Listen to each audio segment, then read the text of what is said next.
Eu diría que ás veces teño a sensación de que hai máis interés da parte galega por coñecer o que acontece en Portugal que da parte portuguesa, que Galiza é un lugar que cando se coñece se ama e cando non se coñece demasiado ás veces pois hai unha certa desconfianza porque ao fin e ao cabo España e todos estes líos históricos fai con que a xente non se sitúe na plena confianza, non?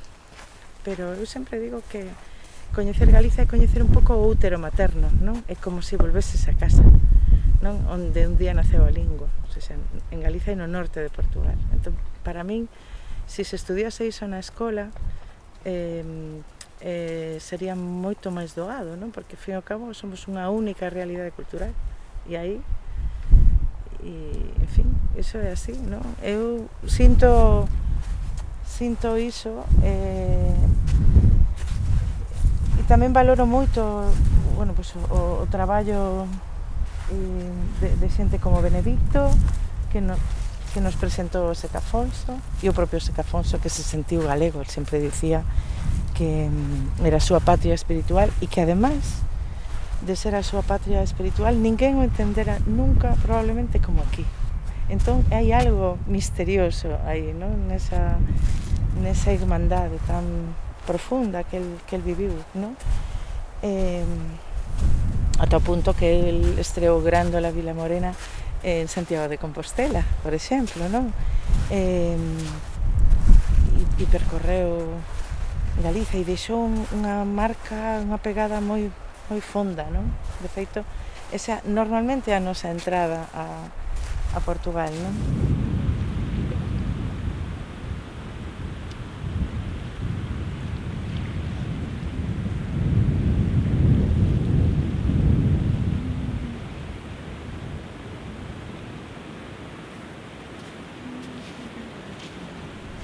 Pois as Sete Mulleres do Miño, que teño cantado moitísimo, eu creo que conta unha parte da historia de Portugal moi importante, non? María da Fonte, e por fin, ademais, o Seca visibiliza o labor das mulleres, non? Revolucionarias, das mulleres de grande valor, así que nós cando queremos cantar algo así que nos suba un pouco a moral cantamos esa, non? Tamén neses encontros das mulleres, son delas, quero lembrar unha das cancións que tocaba unha acordeonista portuguesa, por certo, Alexandra, era Sete Mulleres do Miño e aí cantábamos as mulleres galegas esa peza que para nós é fundamental e unha das pezas que o Seca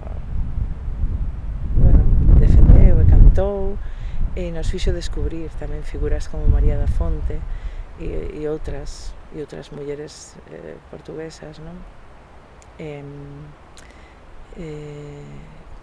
Que da foice fez espada. Estaba pensando agora un pouco na letra que é moi interesante, non?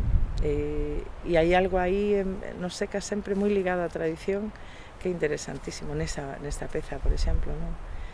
E ligada á tradición miñota, digamos, non? Do Miño, non? De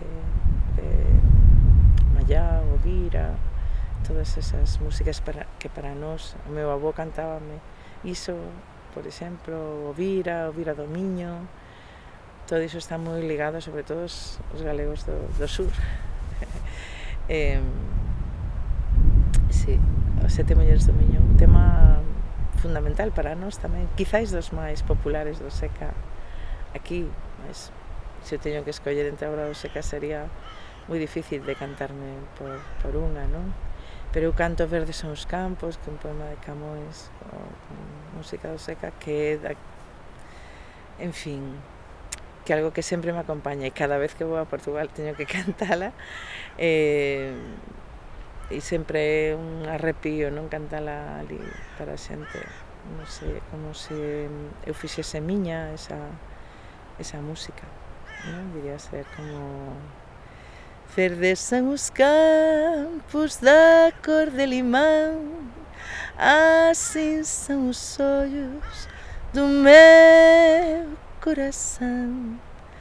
Campo que te estendes com verdura bela, ovelhas que nela vosso pasto tendes, de ervas vos mantendes que traço verá, e eu das lembranças do meu coração.